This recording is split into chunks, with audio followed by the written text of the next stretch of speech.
इकरा PU science college में boys and girls के लिए एडमिशन की हुई शुरुआत। बीजापुर शहर के एक बेहतरीन एजुकेशनल इंस्टीट्यूशंस में से एक इकरा पीयू साइंस कॉलेज में एडमिशन के लिए नीचे दिए गए पते पर कांटेक्ट करें। Fatima campus, BSNL quarters road, near Mangoli base, Bijapur. नीचे दिए गए नंबरों पर कॉल करके आप अपने बच्चों के अच्छे फ्यूचर के लिए एक बेहतरीन प्लान तैयार कर सकते हैं। आप देख रहे हैं बीजापुर समय, मैं आपके साथ खलील कलादगी। सुरेश बिरादार ने लगाए एमएलए यत्नाड़ पर गंभीर आरोप। आज शहर बीजापुर में एक प्रेस कॉन्फ्रेंस को संबोधित करते हुए सुरेश बिरादार ने एमएलए यत्नाड़ पर कई आरोप लगाते हुए कहा कि बीजापुर नगर विधायक बसनगौड़ा पाटिल यत्नाड़ अनेक मंच पर पंचमसाली समाज के नाम का गलत इस्तेमाल कर रहे हैं और समाज के नाम पर बीजेपी पार्टी के नेताओं को ब्लैकमेल करने का काम कर रहे हैं। कहते हुए समाज के लिए उनके योगदान पर सवाल उठाते हुए 2A रिजर्वेशन के लिए कूड़ल संगम स्वामी जी पहले से ही लड़ते आ रहे हैं। इस आंदोलन के लिए आपका कितना समर्थन था, समाज के लिए आपका योगदान क्या है, कहते हुए हरिहर पीठ के स्वामी जी पर एक वचन में बात करके उनका अपमान कर रहे हैं, जैसे और भी कई आरोप लगाते हुए एमएलए यत्नाड़ पर अपना आक्रोश व्यक्त किया सुरेश बिरादार ने। इस मौके पर भीमा शंकर हदनूर, रवि मुखर्तियाड़ थे मौजूद। आइए जानते हैं एमएलए यत्नाड़ को लेकर क्या कहना है सुरेश बिरादार का। आत्मीय ಎಲ್ಲ ಪತ್ರಕರ್ತ ಮಿತ್ರರೇ, ಇವತ್ತು ಈ ಪತ್ರಿಕಾಗೋಷ್ಠಿಯ ಕರೆಯುವ ಉದ್ದೇಶ ಅಂತಂದರೆ ಪ್ರಮುಖವಾಗಿ ಈ ಒಂದು ನಮ್ಮ ನಗರ ಶಾಸಕರಾದಂತಹ ಬಸನಗೌಡ ಪಾಟೀಲ್ ಅವರು ಅನೇಕ ವೇದಿಕೆಗಳ ಮೇಲೆ ಪಂಚಮಸಾಲಿ ಸಮಾಜದ ಹೆಸರನ್ನು ದುರ್ಬಳಕೆ ಮಾಡ್ತಕ್ಕಂಥದ್ದನ್ನು ಗಮನಿಸಿದ ಸಮಾಜದ ಪ್ರಮುಖರು, ನಮ್ಮ ಸಮಾಜದ ಯುವ ಮುಖಂಡರು ಅಷ್ಟೇ ಅಲ್ಲದೆ ಭಾರತೀಯ ಜನತಾ ಪಕ್ಷದೊಳಗೆ ಪಂಚಮಸಾಲಿ ಸಮಾಜದ ವತಿಯಿಂದ ಪದಾಧಿಕಾರಿಗಳಾಗಿ ಕೆಲಸವನ್ನು ಮಾಡ್ತಕ್ಕಂಥವ್ರಿಗೆ ಇದು ಬಹಳಷ್ಟು ಮುಜುಗರ ಆಗ್ತಾ ಇದೆ ಮತ್ತು ಸಮಾಜದ ಹೆಸರಿನ ಮೇಲೆ ನಮ್ಮ ಶಾಸಕರು ನಮ್ಮನ್ನು ಭಾರತೀಯ ಜನತಾ ಪಕ್ಷದ ನಾಯಕರಿಗೆ ಬ್ಲ್ಯಾಕ್ಮೇಲ್ ಮಾಡತಕ್ಕಂತಹ ತಂತ್ರವನ್ನು ಮಾಡ್ತಾ ಇದ್ದಾರೆ. ಅದಕ್ಕೆ ಬೇರೆಯವರಿಗೆ ಒಂದು ನೆಗೆಟಿವ್ ಸಂದೇಶ ಹೋಗಬಾರ್ದು. ಅದಕ್ಕೆ ಇಲ್ಲಿ ಸಮಾಜ ಯಾವ ರೀತಿಯಾಗಿ ಅದು ತನ್ನದೇ ಆದಂತಹ ಒಂದು ಶಿಸ್ತನ್ನು ಮತ್ತು ಒಗ್ಗಟ್ಟನ್ನು ಇಟ್ಟುಕೊಂಡು ನಡೀತಾ ಇದೆ, ಇದನ್ನು ನಾವು ಹೇಳಲಿಕ್ಕೆ ಬಯಸ್ತಾ ಇದ್ದೀನಿ. ಯಾಕಂದರೆ ಇವತ್ತು ಬಸನಗೌಡ ಪಾಟೀಲರು ಪಂಚಮಸಾಲಿ ಸಮಾಜ ಅಂಥೇಳಿ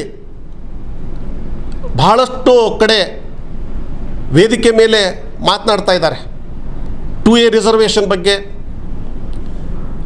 ಆದರೆ ಈ ಕಳಕಳಿ ಇವರಿಗೆ ಯಾವಾಗಿನಿಂದ ಬಂತು ಅಂತಕ್ಕಂಥದ್ದು ಒಂದು ಪ್ರಶ್ನೆ. 1994ರಿಂದ ಅದಕ್ಕಿಂತಲೂ ಮುಂಚೆ ಅವರು ರಾಜಕೀಯದೊಳಗೆ ಇದ್ದರು. 94ರಲ್ಲಿ ಏನೋ ಪ್ರಥಮ ಬಾರಿಗೆ MLA ಆದರು. ನಾವೊಂದು ಮಾತನ್ನು ಕೇಳಲಿಕ್ಕೆ ಬಯಸ್ತೀನಿ. 94ರಿಂದ ಇಲ್ಲಿವರೆಗೆ ಸಮಾಜದಿಂದ ಯಾರನ್ನು ನೀವು ಬೆಳೆಸಿದ್ದೀರಿ? ಯಾವ MLA ಮಾಡಿದ್ದೀರಿ? ಯಾವ ZB ಮೆಂಬರ್ ಇದ್ದಾನೆ ನಿಮ್ಮ ಇದರದಿಂದ? ತಾಲೂಕು ಪಂಚಾಯಿತಿ, ಕಾರ್ಪೊರೇಷನ್ದೊಳಗೆ ಇದನ್ನು ಮೊದಲು ಕ್ಲಾರಿಫೈ ಮಾಡಿರಿ.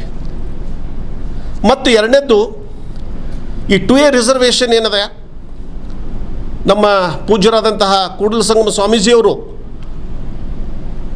ಮೊದಲಿಂದಲೂ ಕೂಡ ಆ ಹೋರಾಟವನ್ನು ಮಾಡ್ತಾ ಬಂದಿದ್ದಾರೆ.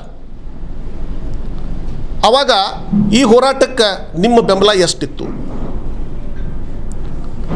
ಮತ್ತು ಈಗ ಈ ಹೋರಾಟದೊಳಗೆ ನಿಮ್ಮ ನೇತೃತ್ವವನ್ನು ವಹಿಸ್ಕೊಂಡು ಇವತ್ತು ನೀವು ಏನು ಮಾಡ್ತಾ ಇದ್ದೀರಿ? ಸಮಾಜದ ಬಗ್ಗೆ ನೀವು ಮಾತನಾಡ್ತಕ್ಕಂತಹ ಏನು ಒಂದು ಸಂದೇಶ ಅದ, ಇದು ಬೇರೆ ಸಮಾಜದವರಿಗೆ ತಪ್ಪು ಸಂದೇಶವನ್ನು ಕಳಿಸ್ತಾ ಇದೆ. ನಮ್ಮ ಹರಿಹರ ಪೀಠದ ಸ್ವಾಮೀಜಿಯವರಿಗೆ ಏಕವಚನದಲ್ಲಿ ಮಾತನಾಡ್ತಕ್ಕಂಥದ್ದು. ಒಂದು ಕಡೆ ಹಿಂದುತ್ವದ ಬಗ್ಗೆ ಮಾತಾಡ್ತೀರಿ, ಸಮಾಜದ ಬಗ್ಗೆ ಮಾತಾಡ್ತೀರಿ. ಅದೇ ಸಮಾಜದ ಪ್ರಥಮ ಜಗದ್ಗುರುಗಳು ಹರಿಹರ ಪೀಠದ ಜಗದ್ಗುರುಗಳಿಗೆ ನೀವು ಅಪಮಾನವನ್ನು ಮಾಡ್ತೀರಿ. ಮತ್ತು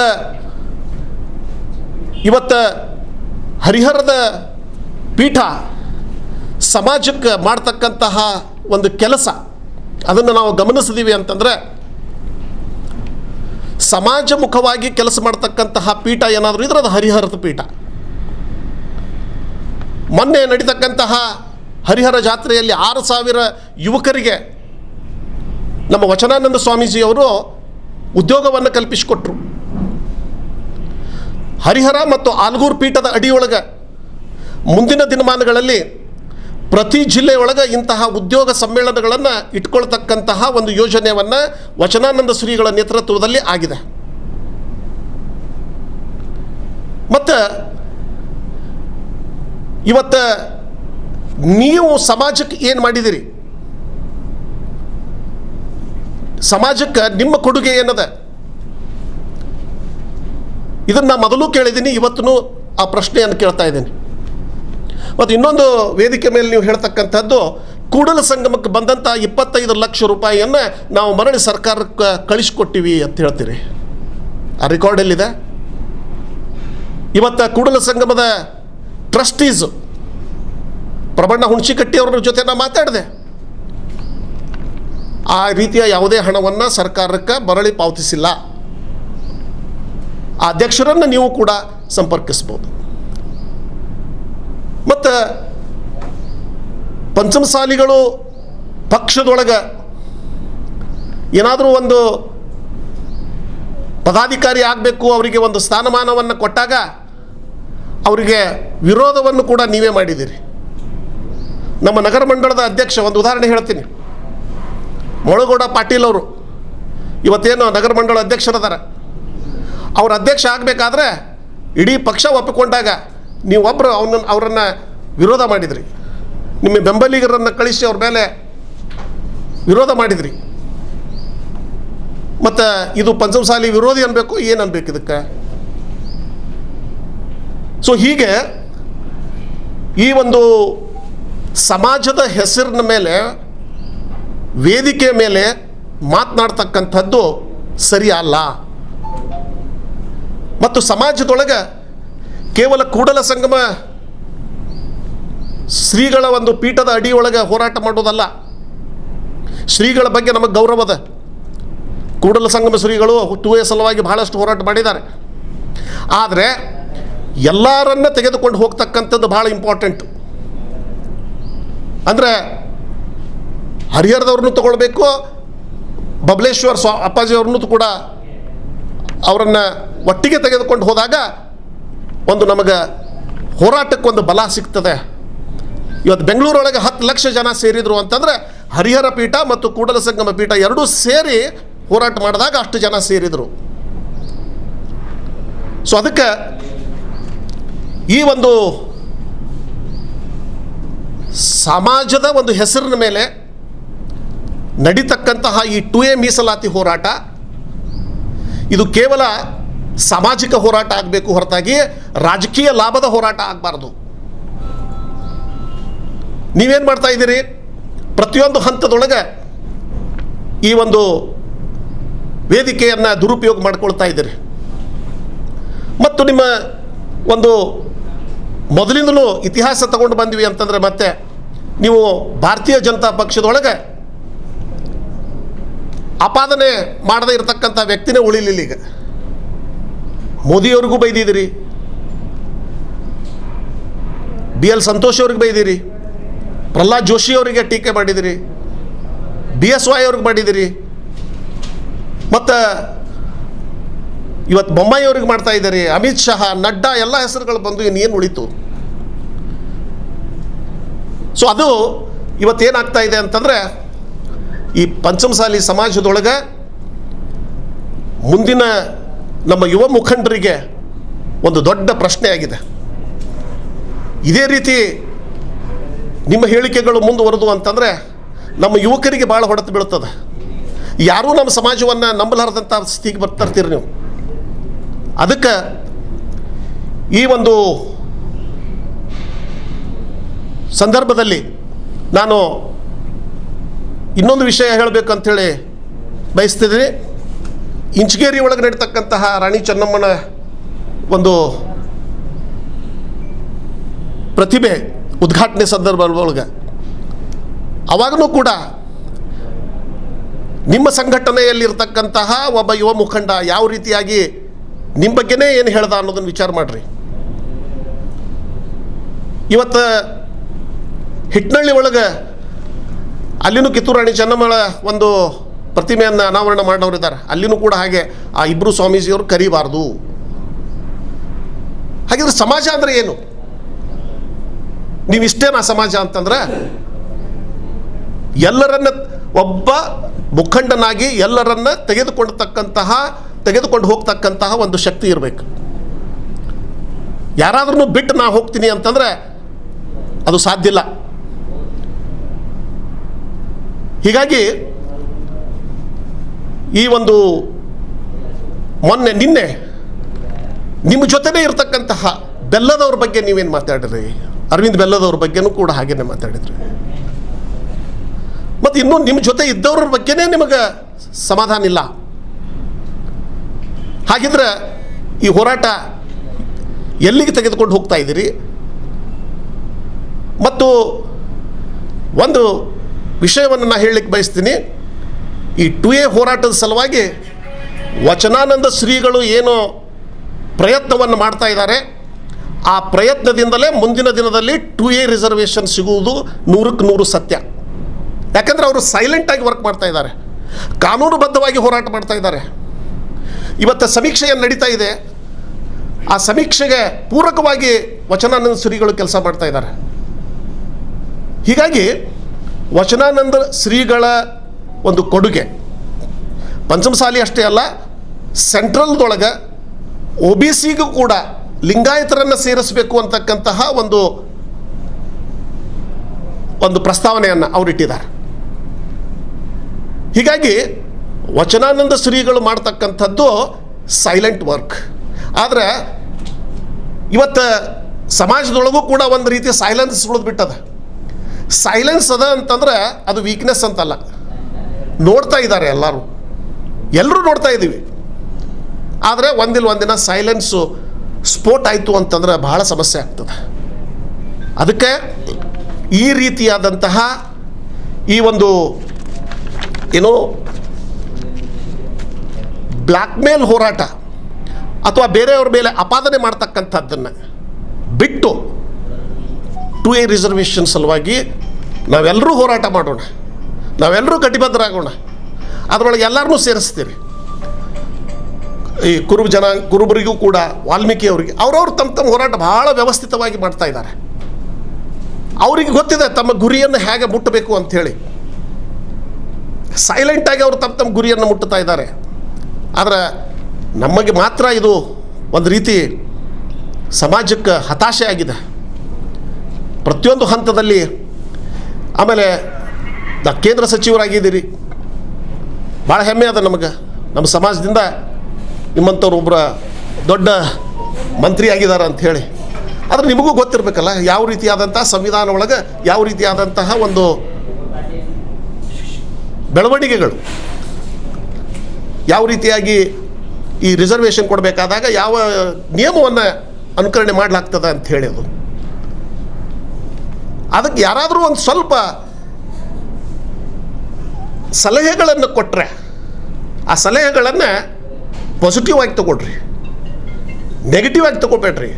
ಇವತ್ತು ಹರಿಹರದವ್ರ ಬಗ್ಗೆ ಆಗಲಿ, ಅರವಿಂದ್ ಬೆಲ್ಲದವ್ರ ಬಗ್ಗೆ ಆಗಲ್ರಿ, ಯಾರದೇ ಬಗ್ಗೆ ಆಗಲ್ರಿ, ಆಮೇಲೆ ಬೇರೆಯವರಿಗೆ ಬಗ್ಗೆ ಒಂದು ಗೌರವ ಇರಲಿ. ಇಲ್ಲದೆ ಹೋದರೆ ಏನಾಗ್ತದೆ ಅಂದರೆ ನೀವು ನಮ್ಮ ಸಮಾಜವನ್ನು ಪ್ರತಿನಿಧಿಸ್ತಾ ಇದ್ದೀರಿ. ಇಂಡಿವಿಜುವಲ್ ಆಗಿತ್ತು ಅಂತಂದರೆ ಯಾರೂ ಏನೂ ಕೇಳ್ತಾ ಇರಲಿಲ್ಲ. ಆ ಸಮಾಜವನ್ನು ಪ್ರತಿನಿಧಿಸಬೇಕಾದಾಗ ನಿಮ್ಮ ಮಾತುಗಳಲ್ಲಿ ತೂಕ ಇರಬೇಕು. ಸೊ ಅದಕ್ಕೆ ಇವತ್ತು ನಾವು ಒಂದು ಸಂದೇಶವನ್ನು ನಾವು ಕೊಡಲಿಕ್ಕೆ ಬಯಸ್ತೀನಿ.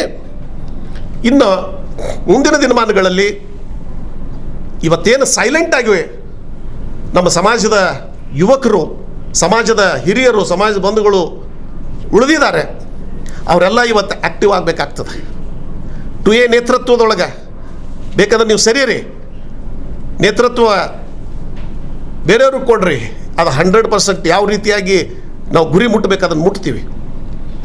ಸೊ ಅದಕ್ಕೆ ಈ ಒಂದು ಪತ್ರಿಕಾಗೋಷ್ಠಿ ಮುಖಾಂತರ ನಾನು ತಮ್ಮಲ್ಲಿ ಹೇಳೋದಂದರೆ, ಈ ಒಂದು ಸಮಾಜದ ಹೆಸರಿನ ಮೇಲೆ ರಾಜಕೀಯ ಬೇಡ ಮತ್ತು ಸಮಾಜದ ಯುವಕರಿಗೆ ಒಂದು ಸರಿಯಾದಂತಹ ಒಂದು ಮಾರ್ಗದರ್ಶನ ಕೊಡಬೇಕು. ಈ ಒಂದು 3 ಪೀಠ ಏನದಾವಲ್ಲ ಅವೆಲ್ಲೂ 3 ಪೀಠಗಳು ಸಮಾಜಕ್ಕೆ ದೊಡ್ಡ ಶಕ್ತಿ ಅದಾವ. ಆ 3 ಪೀಠಗಳನ್ನು ತೆಗೆದುಕೊಂಡು ಹೋಗಬೇಕು ಮತ್ತು ಸಮಾಜದ ಬಗ್ಗೆ ಬೇರೆಯವರಿಗೆ ಅಸಹ್ಯಕರ ಭಾವನೆಗಳು ಬರಬಾರ್ದು. ಯಾಕಂದರೆ ನಮ್ಮಲ್ಲಿ ಮುಗ್ಧ ಜನರಿದ್ದಾರೆ. ಹೀಗಾಗಿ ರೈತಾಪಿ ವರ್ಗ ನಮ್ಮದು. ಅದಕ್ಕೆ ಅವರಿಗೆ ಸರಿಯಾದಂತಹ ಒಂದು ಮಾರ್ಗದರ್ಶನದ ಅವಶ್ಯಕತೆ ಇದೆ. ಮತ್ತು ಹೀಗೆ ಇದು ಮುಂದುವರಿತು ಅಂತಂದರೆ ಮತ್ತು ಇದಕ್ಕೆ ಪರ್ಯಾಯವಾಗಿಯೂ ಕೂಡ ನಾವು ಕೂಡ ಒಂದು ಹೋರಾಟ, ಒಂದು ಸಂಘಟನೆ ಮಾಡಬೇಕಾಗ್ತದೆ. ಸೊ ಇಷ್ಟು ಹೇಳಿ ನನ್ನ 2 ಮಾತುಗಳನ್ನು ಮುಗಿಸ್ತಾ ಇದ್ದೇನೆ. ನಮಸ್ಕಾರ. ನಾನು ಅದನ್ನೇ ಹೇಳಿದೆ sir, we are silent, observe ಮಾಡ್ತಾ ಇದ್ದೀವಿ. ಇದು ಏನಾಗ್ತಾ ಇದೆ ಅಂದರೆ, ಯಾವುದೇ ಒಂದು ವಿಷಯ ಭಾಳ ಅತಿಶಯ ಆಯಿತು ಅಂತಂದ್ರೆ ಸ್ಫೋಟ ಆಗೋದು ಸಜ್ಜಿಕ್ಕದ. ಆ್ಯಂಡ್ ಇಲ್ಲಿವರೆಗೂ ಈ ಹರಿಹರ ಪೀಠ ಆಗಲಿ, ಆಲಗೂರು ಪೀಠ ಆಗಲಿ ಯಾವುದೇ ವಿರೋಧ ವ್ಯಕ್ತ ಆಗಿಲ್ಲ. ಆ್ಯಂಡ್ ಈಗಲೂ ಆಗೋದಿಲ್ಲ. ಈಗಾದರೂ ನಾವು ಕೋಆಪರೇಷನ್ದೊಳಗೇ ಒಂದು ಎಲ್ಲರೂ ಯಾವುದೇ ಒಂದು ಹೋರಾಟದೊಳಗೆ ಭಾಗಿಯಾಗಲಿಕ್ಕೆ ಸಿದ್ಧರಿದ್ದೀವಿ. ಎರಡೂ ಸರ್, ಸಮಾಜ ಹಾಗೂ BJP ಒಳಗೂ ನಮ್ಮ ಪದಾಧಿಕಾರಿಗಳಿಗೂ ಸಮಸ್ಯೆ ಇದೆ. ನಮಗೆ ನೀವು ಯಾವುದು, ನಾನು ಸಮಾಜದ ಪ್ರತಿನಿಧಿಯಾಗಿ ಮಾತಾಡಿದ್ದೀನಿ ಮತ್ತು ಭಾರತೀಯ ಜನತಾ ಪಕ್ಷದ ಪ್ರತಿನಿಧಿಯಾಗಿ ಮಾತಾಡಿದ್ದೀನಿ. ಹಾಂ, ಹೋರಾಟ ಸಂಘಟನೆ ಅಂತಂದ್ರೇನು, ಈಗ ಅವರು ಈ ರೀತಿ ಮಾತಾಡ್ತಾ ಹೋದ್ರೆ ಇಲ್ಲಾಂದ್ರೆ ಏನಾಗ್ತದೆ, ಇವತ್ತು ಪಂಚಮಸಾಲಿ ಸಮಾಜ ಏನಪ್ಪ ಇದು, ಆಲ್ಮೋಸ್ಟ್ ಎಲ್ಲರೂ ನಮ್ಮನ್ನು ಸಂಶಯ ದೃಷ್ಟಿಯಿಂದ ನೋಡ್ತಕ್ಕಂಥ ಸ್ಥಿತಿ ನಿರ್ಮಾಣ ಆಗ್ಯದ. ಆಲ್ರೆಡಿ ಎಕ್ಸ್ಪ್ರೆಸ್ಸೂ ಮಾಡ್ತಾ ಇದ್ದಾರೆ. ಸೊ ಇದಕ್ಕೆ ಎಲ್ಲಾದರೂ ಒಂದು ಕಡೆ ಬ್ರೇಕ್ ಹಾಕಿ ಅಟ್ಲೀಸ್ಟ್ ಅದು ಅವನ ಜೊತೆ ಇಡೀ ಸಮಾಜ ಇಲ್ಲ ಅನ್ನೋದನ್ನಾದರೂ ಹೇಳಬೇಕಲ್ಲ. ಹೋರಾಟ ಮಾಡೋಂಗಿಲ್ಲ ನಾವು, ಒಂದು ಸಮಾಜಕ್ಕೆ ತಿಳುವಳಿಕೆ ಕೊಡ್ತೀವಿ, ಜನರಲ್ಲಿ ತಿಳುವಳಿಕೆ ಐತಿ. ಈಗಾಗಲೇ ಆಲ್ರೆಡಿ ಯಾವ ಸರಿ ಯಾವ ತಪ್ಪು ಅನ್ನೋದು ಗೊತ್ತಾಗ್ತಾ ಇದೆ.